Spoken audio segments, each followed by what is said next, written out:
Hola! Welcome to the Two Amigas in Hollywood podcast. We are Lina Sanchez and Maria Angela Quiroga, and we live in Hollywood. Yes, in Hollywood. We are entertainment professionals in love with this industry, and we want to share our experience and knowledge And that of our guests. Wow. to help you navigate the Hollywood labyrinth.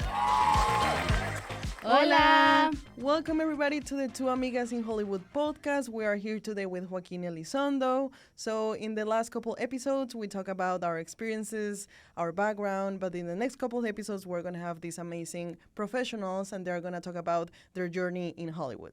Yes, so just to tell you a little bit about Joaquin, to introduce him, he has over 20 years of experience as an editor, and he currently works in the world of scripted television shows. His most recent editing credits include Narcos Mexico from Netflix, The Hot Zone, Anthrax from Nat Geo, Dark Winds from AMC, and recently he finished work on Griselda, which is a new Netflix limited series set to premiere late 2023. Joaquin is also a mentor, and he loves to inspire different editors and assistant editors in navigating the path to achieving their career goals in Hollywood. So he created this amazing podcast and program called the Hollywood Editing Mentor. So we are going to put all of his information on the show notes, and please make sure you follow him. And we're very excited for you guys to listen everything that he has to say. So Joaquin, welcome to the podcast. Well, wait a minute. I'm the first guest? I'm Yes. so honored. I'm so honored. I did not know that. So thank you for having me here. It's so great to be here with my amigas. And, I'm just so excited for you for this new project. And truly, I'm honored here to be your first guest. You are our first guest. Thank you for giving us your time and our listeners, because, as we said, we think you are an amazing professional, and we're very excited to have you as a guest. Well, thank you. Thank you. I truly appreciate that. And I appreciate the support as well. Obviously, for now, we've known each other for a while. And so you've supported my program, and thank you for that. And now, obviously, I'm here. I'm very excited to be on your show. Happy to support you as well. Okay, so we want to start kind of by you sharing where are you from, a little bit of maybe your childhood, and maybe tie that into when you decided you wanted to dedicate your life and time to being in the entertainment industry. Absolutely, yeah. I'll try to give you the short version. But I grew up in the Tijuana, San Diego border region, right? So I was born in San Diego, but lived all my life in Tijuana, across the border, down south in Mexico. But I would go to school on the U.S. side. I worked on the U.S. side. So that's how life is down there, right? We live in two worlds, honestly. And so I always had an interest in film. I mean, since I was a kid, obviously the big blockbusters, summer blockbusters like E.T., Star Wars, all that, Jaws, grabbed my attention as a kid. But it wasn't until like high school when I watched Martin Scorsese's film Casino that's when I kind of realized I wanted to be a filmmaker. And in all his films, really, Martin Scorsese, for me, has been so influential. And so I went off and after high school and studied film at the University of Michigan. It wasn't a film school. It's just a film and video studies program where we watched a lot of films and wrote a lot of essays. So it wasn't a lot of hands-on production. And that came for me when I graduated and went to San Diego and started working in local news. And so I was a videographer, I was an editor, and that's where I learned like everything about production, like audio. I mean, I used to be, operating the camera during the newscast, learned a lot about engineering, writing, producing, I mean, so many things, right? And so I was there for a couple of years. And, but the thing is, I went to school to study film, right? That's what I wanted to do. I just didn't know how to do it. Like how to break into the industry.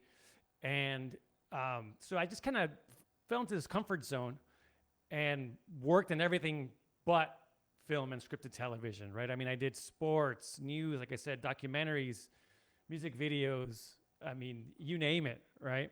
And eventually went to New York City because I wanted to work on bigger projects. And still, again, wasn't working in film, but, working in everything else. And then eventually made my way to LA. And that was very tough because when I got to LA, I felt very confident because in New York, I had a very successful career. Got to LA, and I felt I was just going to show up and people were going to give me, work everywhere. And that was not the case. It was very, very, very difficult. My first year in LA was tougher than New York. And so I was not getting any work. I was getting rejected left and right. And so that's when I kind of realized that, I'm not getting any work opportunities. I might as well figure this out, like working in film and scripted television now that I'm here in LA. I have nothing to lose. I'm not getting anything, so I might as well figure this out. And I was willing to work for free or whatever, right, to get that opportunity. And so I had to kind of reinvent myself, kind of start from scratch and revamp my entire resume. And basically now me having been an editor for 15 years at that point, I had to, as they say, take a step back and become an assistant editor. But with the idea that I was going to get my foot in the door and get that experience. So I started working on low budget indie features, wasn't making enough money to pay my rent, honestly. Barely made any money, but I was making those contacts, right, and getting those credits. And little by little, I started getting more credits. I started filling in on certain gigs where I would go in and work for a week, maybe 2 weeks. Again, of course, that's not enough to pay my rent, especially in LA. But I was getting that experience. And so, one thing led to another. And one day I get this email from a random person asking me if I could share our researcher's information. A researcher, I had worked on this documentary for Netflix. It's called The Day I Met El Chapo.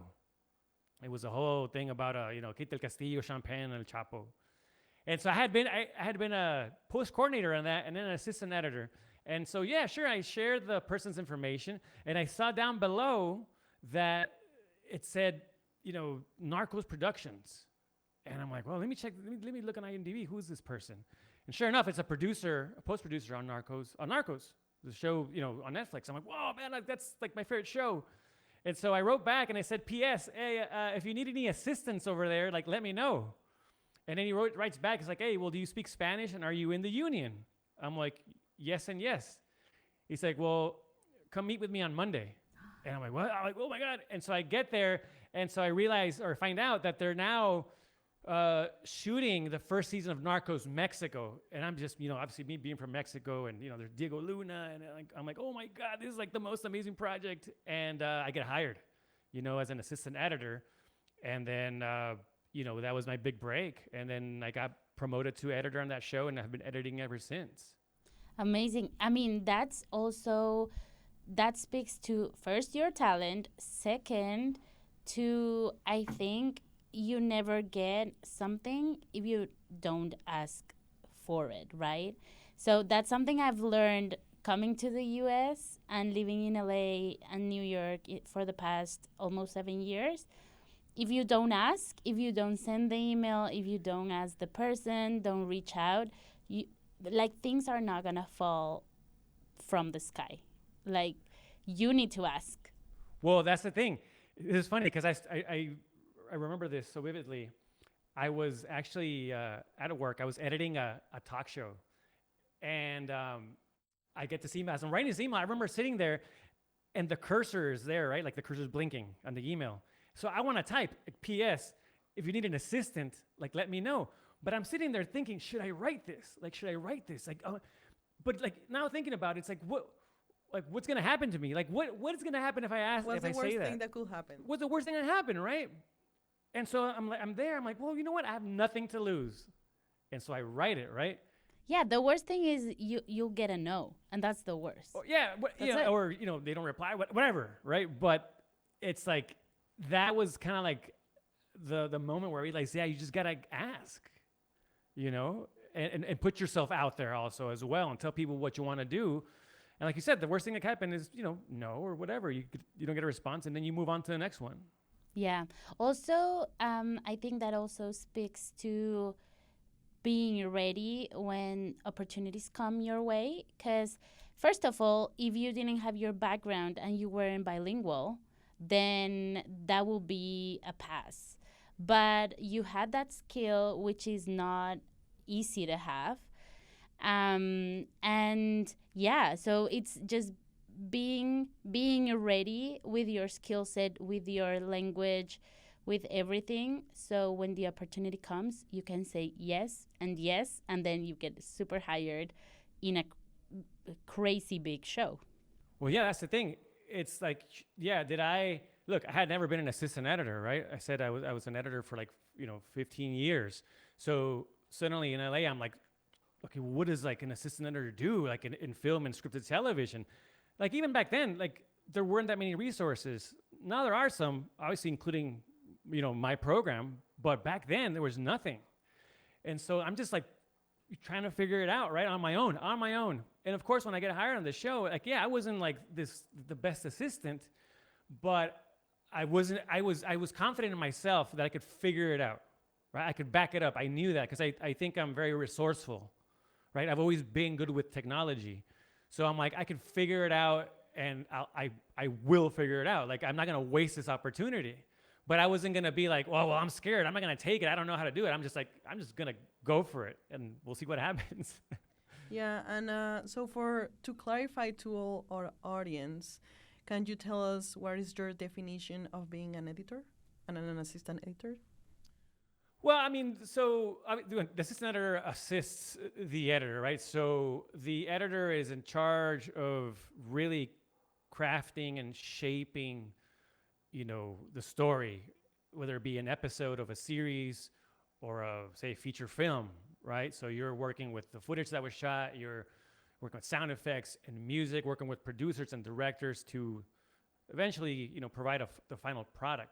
The assistant editor facilitates that process, right? So they're organizing your footage, and, for example, are also part of the creative process, say, where they're doing like temp sound design or temp sound effects, because eventually the sound pros or the VFX pros are going to take care of all that, right? But in the meantime, in the edit, we have to provide sell an idea, right, of what eventually, say, what something's going to look like or sound like. And the assistant editor also helps with that. And you're working very closely with the directors as well. Yes, obviously, when they're shooting, they're off on set, and say, for example, in Narcos Mexico, they're out in Mexico, right? And so we're getting footage every day as they're shooting, and then when they finish shooting and they wrap production, then the director then will, say, fly to LA where we were at, and then we'll work together for a couple days to present their version of that project. Amazing. So I have one question, since you have worked in the TV and film industry for a while. First of all, what's the biggest difference for you from like a scripted series and then kind of regular network TV? And also, what's the biggest difference for you as an editor on feature films? Well, you say like a scripted series and maybe something that's unscripted, for example, is just that, right? It's like you actually have a script you're following, an actual script, versus, say, not having one and like having to craft a story from just a ton of footage, right? So that's the thing. That's why, unfortunately, there's this idea that people who worked in unscripted, don't have the skills or are not qualified, however you want to say it, to work in scripted, which I don't agree with, because I feel like unscripted is much more difficult. You're literally giving like tons of footage. Here, find the story, right? You're being like a director as well.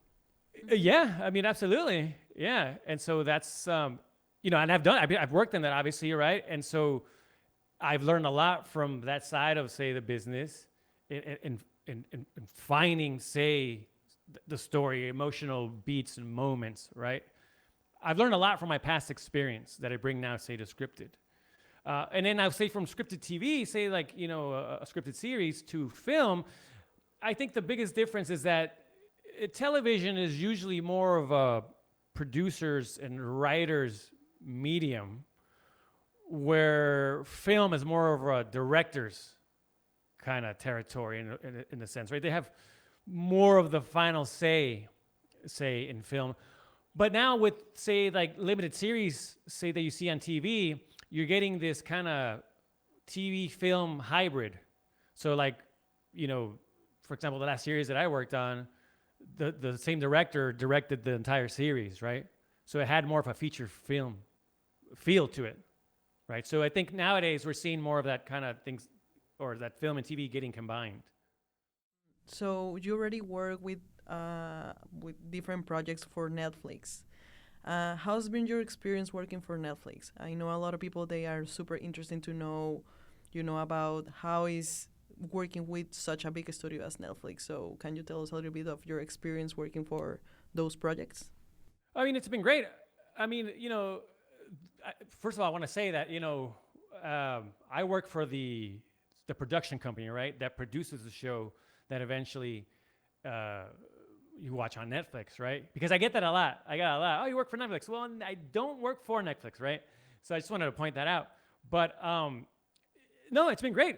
I mean, again, we work, say, with the director and the producers for a while, and then eventually we start collaborating with the studio. In this case, say, works Netflix, and it's great. I mean, obviously, we're all just trying to create the best product possible, right? The best story, the best, say, episode or best series. So it's a very collaborative, process, which I really, really enjoy. That's great.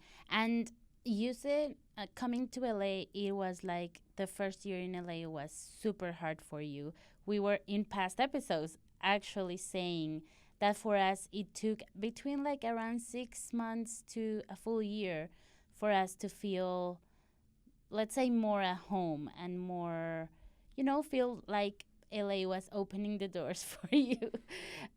So what do you think during that year, or even throughout your whole career, what has been the most difficult thing that you have to kind of withstand within the industry? Woo! I mean, yeah, the first year, and I do think it takes like a good year.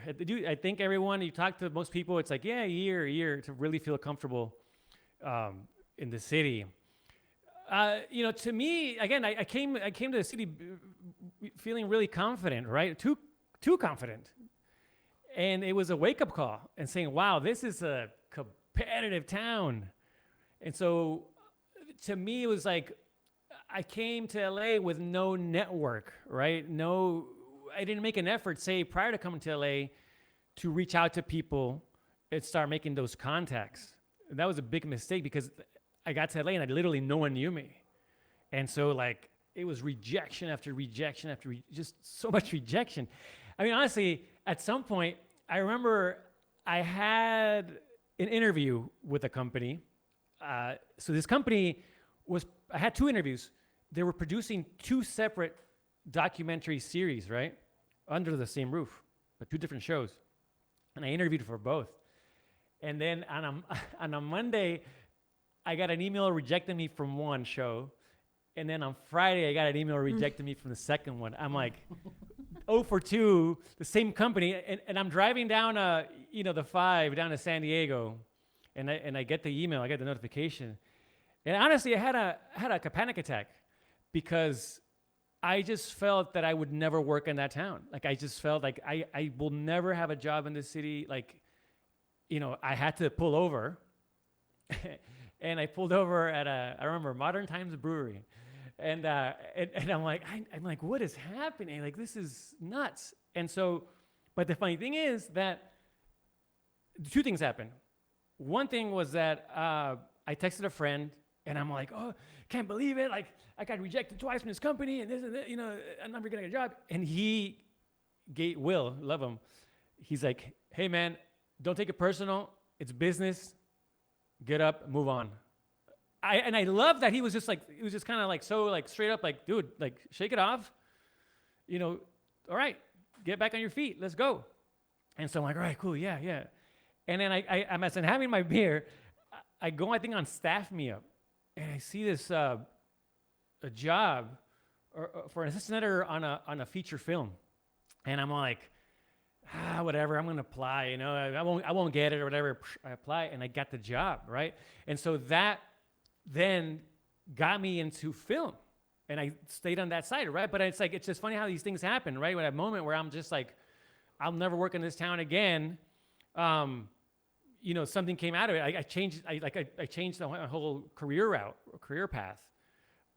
But the lesson here was that also, like, if I wanted to work in film, like, why was I still going for, like, say, documentary jobs, right? It was like, why am I still saying yes or trying to get these jobs that are taking me down the wrong path? That's not the path I want to go down. So it was like, no, man, you want to go this way.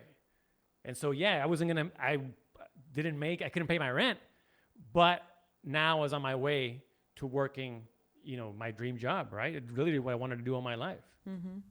I think it's so interesting that you talk about rejection and how difficult is like the first years in LA, because we have experienced the same thing. You know, we have all these conversations with Maria about how hard it was. Like, yeah, I think I could say between 1 to 2 years, the amount of rejection that you get like during those years. We kind of like experienced the same thing, as we didn't know anyone here. So we basically needed to start our network from scratch completely. And I think it takes a lot of time. It takes a lot of time to really, you know, go to events or to parties or to start meeting people that will introduce you to other people. And it gets some time and, you know, a lot of energy to start building a network from scratch. What are some of the things that you did at the beginning of your experience living in LA to build your network? Oh yeah, that's like one of my favorite things to talk about is networking, because it was something that I thought I knew how to do. And I realized when I got to LA that I did not know how to network properly, right? So what I thought about networking before, what I thought it was, is that you just go to, say, these events, you know, you hand out your business card and you're out there just going into it with the mindset or like the approach of like, I'm just going to get something out of this, like get a job, right? But I quickly found out that it was about building relationships. And like you said, that takes time, right? So it's a process. You have to be patient. And so you're not going to see the immediate results, say, from networking right away, most likely. I mean, sometimes something happens, right? But I'm just saying, like, for the most part, it takes a while. And so what I realized, it was like, all right, I have to go into these events not thinking I'm just going to go find a job. I'm just going to go meet people and see who I connect with. Because that's the other thing. You're not going to connect with everyone, but the way you find people you connect with is like putting yourself out there, talking, like, and not necessarily about work, but like just what you like, right? Things you like to do on the weekend, your hobbies. You know, obviously you're going to bring up work because obviously, you know, we're in a, you know, industry event or whatever. But it was about like, say, hey, you know, staying in touch. That's the thing. The key is in the follow-up. People normally do not follow up. And so, you know, say after a week, hey, good meeting you and this and that, and maybe we can go grab a drink sometime, go watch a movie, go on a hike, whatever. And then, yeah, maybe a month later we meet up, and then maybe another. So whatever, then eventually maybe something comes out of it. But that was, I changed my approach. It's not expecting to get anything out of people or these events. It was just more like, I'm gonna go meet people and hopefully make new friends, right? And learn something, and also me be able to provide or help someone else out. That's the thing, because networking goes both ways. It's not just about receiving, it's also about giving. So I also tried to provide a lot of help for people, you know, and that meant just simply, hey, you know what, this is what I tried the other day, I messed up, don't do that, right? I mean, just like that. And I would hear also what people were doing. Well, don't do that. Okay, cool. And you just learn. And then you start connecting with people. But I'll tell you this real quick. One thing that I did, because I was a little shy and I was, kind of not too comfortable, say, just going up to someone and starting a conversation back then. Now I can't stop talking, right? But like back then, I was like, all right. That's why you're our first guest. And I'm sorry that probably this recording is gonna go over, but I'm just saying, like, I was shy, right? Especially with like going up to someone and say, hey, what's up, man, Joaquin? So what I did was like I would go to these networking events, and I would volunteer to sit at the registration table for 2 hours, and just greeting people. So I would give them a name tag here, write your name on it. And then I was forced to talk to every single person that came in. And I did that every time at the events for 2 hours. So I flexed that muscle, and I just got comfortable with it.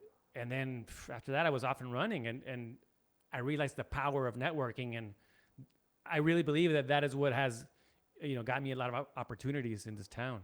Yeah, I have something to mention, and this is like a story that Maria told me once about networking. Like someone called you and said, like, maybe I want to go to the US because here, I don't know if it was in Colombia, you need to do a lot of networking. And No. It was, kind of similar, but it was like, oh, I'm sick of the industry back home in Colombia because it's all about connections. Like they didn't want to give me a job because someone else got it because of the connections. And I'm like, well, that's the world. And that's not even only the entertainment industry, is every industry. Like I see my parents, they're doctors, and like they have to keep their conversations and their networking going because you need to keep yourself relevant, especially in this time of the world and the strikes and everything. Keep yourself relevant. And also you just have to keep yourself educated as well and within the community. So I told this person, like, well, if you don't like it there because of that, it's much worse here. Like you really need to reach out to people and be vocal and also be very open. You never know. I think the three of us, we even have met. I met Lina fairly randomly. I think you both met fairly randomly and then discovered you had someone in common, and then the friendship came from there. But exactly. You never know where a friendship or where a working relationship or even a job is gonna come from. You don't. I mean, like, that's the thing. Like, the other day, for example, I went to a baseball game, and I was invited by a friend who I reconnected with, like, after 20 years. He works in insurance, right? And all his friends are people there are working in insurance. Nothing to do with what I do, right? But I went to the baseball game, and, I'm always wanting to learn new things, right? And I'm always looking for maybe other opportunities, maybe investment opportunities, other outlets, the creative outlets, financial outlets, whatever. So I'm meeting new people, and I'm connecting with other, say, business owners. So you just never know, say, who you're going to meet and what you're going to learn, right? So that's like, for me, it's like, I think it's just, it applies to anything. It's just not simply the entertainment industry. It's just life. And you have to stay relevant, especially nowadays with the strikes, with how, say, the business is changing, technology. I think networking nowadays, and that's what I tell my students, is now, I think, more than ever more important this day and age. Oh, sorry, I cut you off there. No. Also, I think somehow the pandemic made it a tiny bit easier, at least for me, because people were stuck at home checking email, and you were like just sending a few emails, and people were like, yeah, let's chat over Zoom. So somehow it made it a tiny bit easier. Oh yeah, absolutely. I mean, like, especially at that time, people were craving like conversations, right? Human interaction, connection, right? So, back then, and that's when I started the Hollywood Editing Mentor Program. And I would just tell people, right now, like just reach out to people. People want to talk to you. And they have obviously a lot of time. And so now we're living that something very similar, right? Obviously now we can go out and meet for coffee, right? We can do that, meet in person. But it's the same thing. A lot of people, the majority, are not working. And so I tell people right now is a time to network, reach out to people, grow your network. So when the work comes back, because it will come back, you're ready and you don't wait till then, right? To say like, well, now I'm going to start reaching out to people. Now I'm going to start learning. By then it's too late. Definitely. So you made the perfect transition into into talking about your program. So if you want to tell our audience what's your program about, how it got developed, and I feel like you're building it in such an amazing way. And I mean, even Lina, I think you were there in one of the events, and Lina was shocked. She called me like, oh my God, there were like 100 people at Joaquin's event. And I was like, what? This is crazy. So many editors. Yeah, I think we need to. I think I admire you so much for creating more than a program, a community. So the couple times that I have been in your events, it's been a lot of people, and everyone is so nice and so willing to know you. And almost all the times the questions are like, hey, how can I help you in your career, how we can connect, and how we can develop this relationship. So I think it's crazy what you have done in I think 3 years since you started the program. And I think it's the proof that things like this really work, and the industry actually really need more communities like this that can support each other, and it can help other people in their careers and support their careers. Absolutely. I mean, you said right there, it's all about community. And that was one of the main reasons why I started this. Because, say, when I was trying to break into the industry, it was these post-production communities that really, kept me motivated, right? And where I'd met a lot of people and learned a lot. But it really, for me, it was that, at that time, more than anything, the emotional support. Because, like I said, going back to, it was tough. And I'm telling you it was tough, and I'm sure you can relate, like we all know this. It was hard. Like I said, I had panic attacks. I was probably went through, periods of depression and mm-hmm. not knowing what I was going to do with my life. And when I started going to these community events, I realized I was not out there alone. That was the thing, because I felt I'm just out there alone. No one understands me, And so when I'm like, wow, I needed that support to keep going, because I wanted to quit. Mm-hmm. And then from there, obviously, then learn about networking, and I met friends, and I just started building my network, right? So, and then past that, then I started meeting individual people, and which became my mentors, right?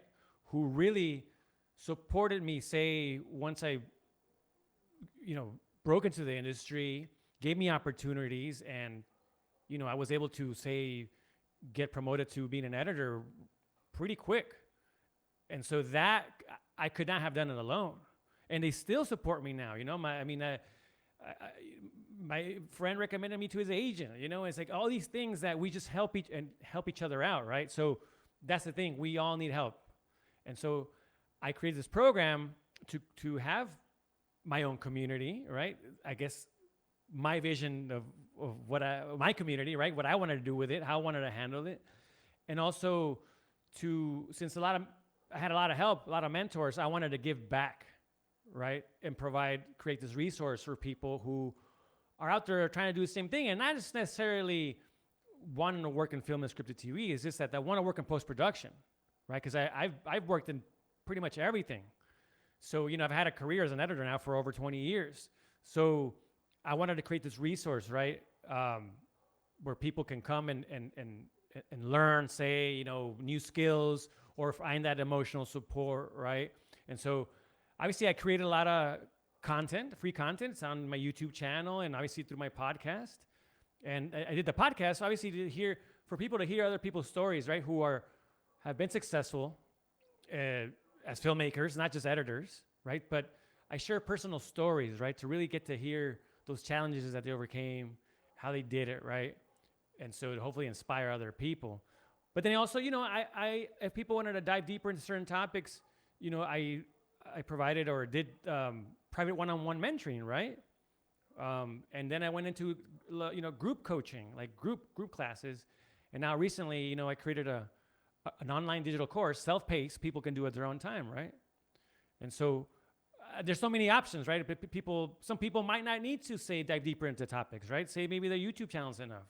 But if they want to say now, again, go deeper into topics, can work together one-on-one, or, I have a course available, Yeah, that's amazing. Your community, it's great. And also your videos on YouTube are incredible. Like there's even one I remember really clearly, not even with a guest. It was just you talking.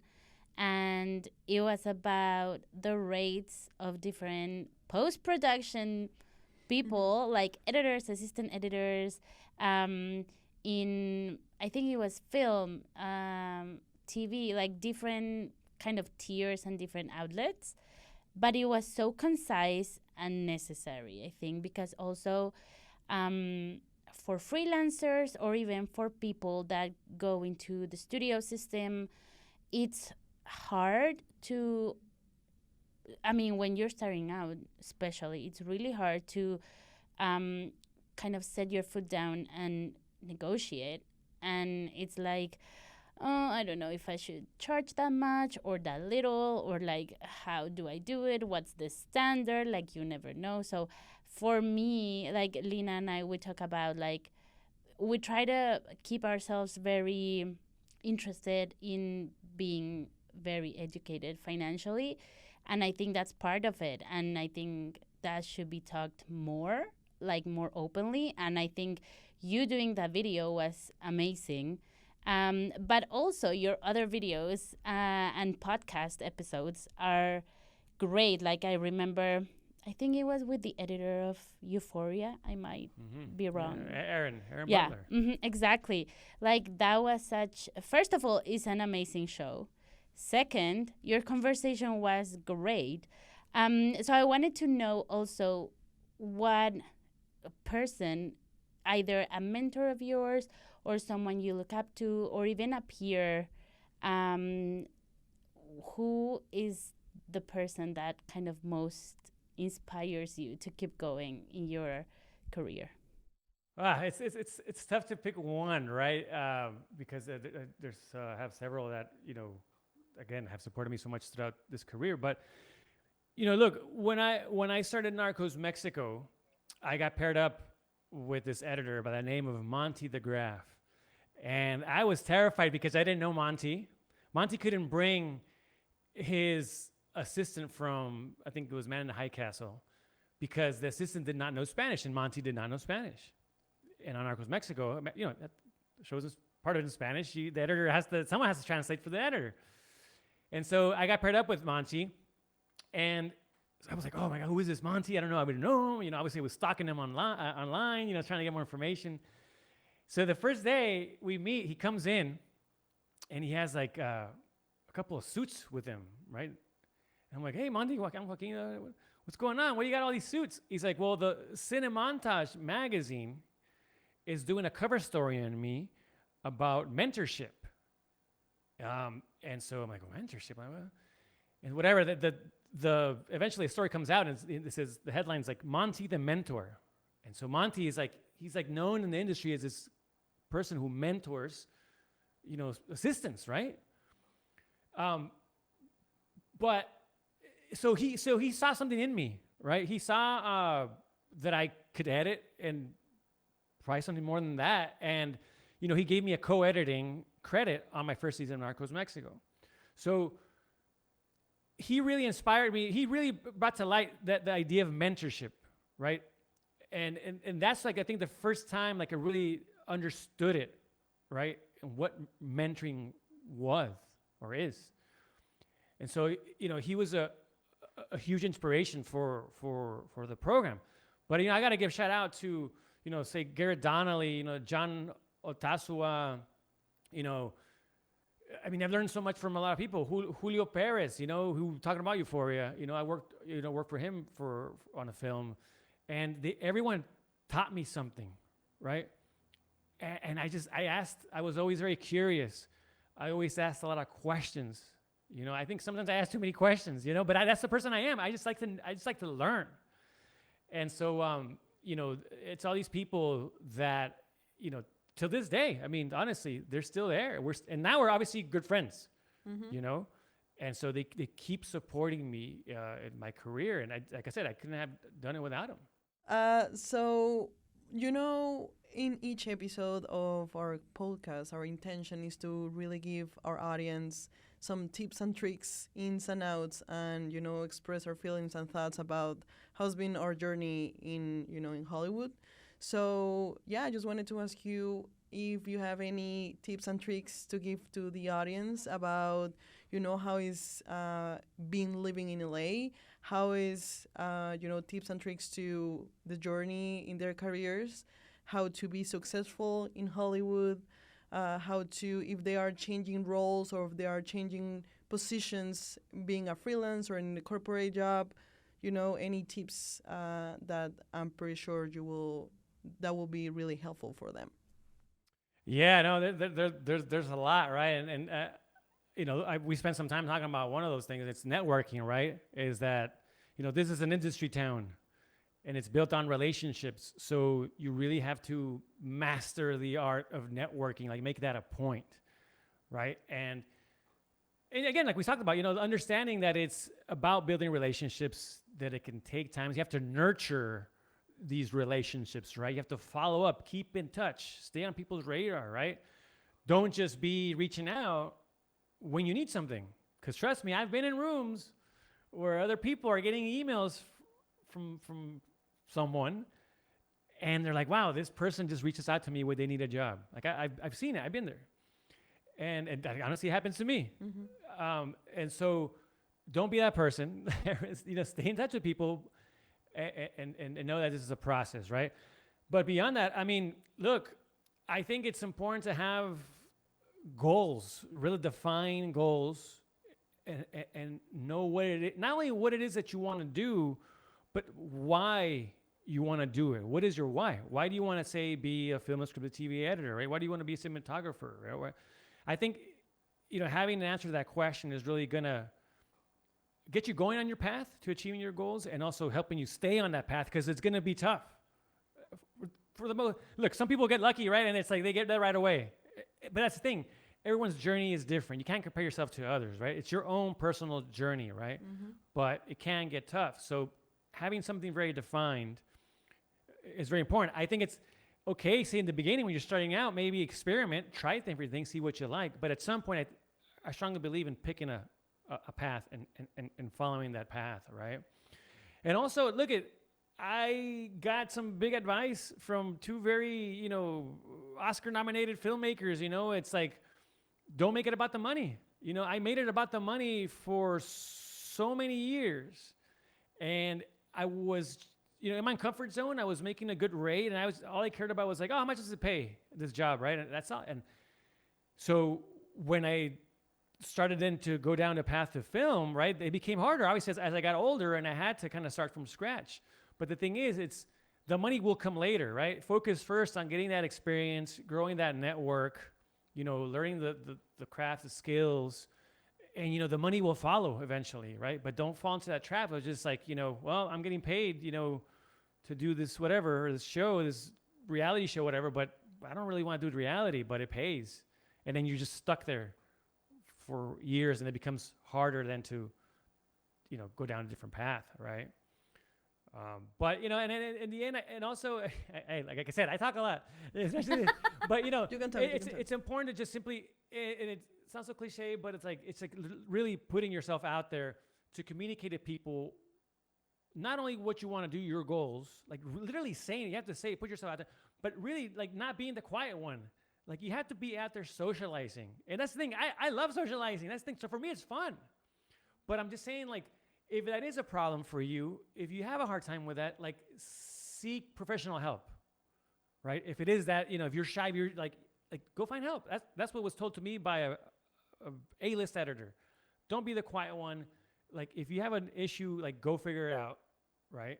And, look, I'm not a therapist or anything, but, obviously through my program, that's some stuff that I discuss, right? And I, work with people on, so, but if it's something else that you need more professional help, like, go seek that, because you have to put yourself out there. Completely agree with everything you said. 100%. It's very important to kind of put into practice all of these tips, not even for editors or people in post, just for everybody. I think it's a very global thing for all artists. And I mean, I just want to say thank you so much for everything that you shared with us and everything that you're sharing with our audience. I'm just so happy that we got this time to talk a little bit and get to know you more. So, yeah, Lina, do you want to say something else? I think we will need to have a second episode with Joaquin, because I think we still have a lot of things to share and talk. So maybe in the future we can, have a second episode with you. Season 2. Season 2 with Joaquin. Well, anytime. Like I said, I love chatting with you. And again, thank you for having me on your show. I'm, like I said, truly honored to be the first guest here.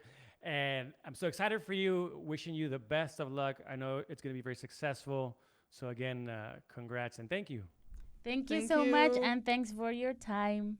Bye. Bye. Gracias. Gracias. Thanks for listening, everybody. See you on the next episode. Bye. Thanks for listening to the Two Amigas in Hollywood podcast. If you enjoyed this episode, please be sure to subscribe on Apple Podcasts, Spotify, or wherever you get your podcasts, as well as on YouTube, where you can find Spanish subtitled episodes. You can also check us out on TikTok and Instagram. Special thanks to Justin Potter for general tech support and translations, Paula Fajardo for cover art design, Daniel Gonzalez for the original music, as well as trailer sound design and editing, and Juliana Henao for audio consulting. See you on the next one.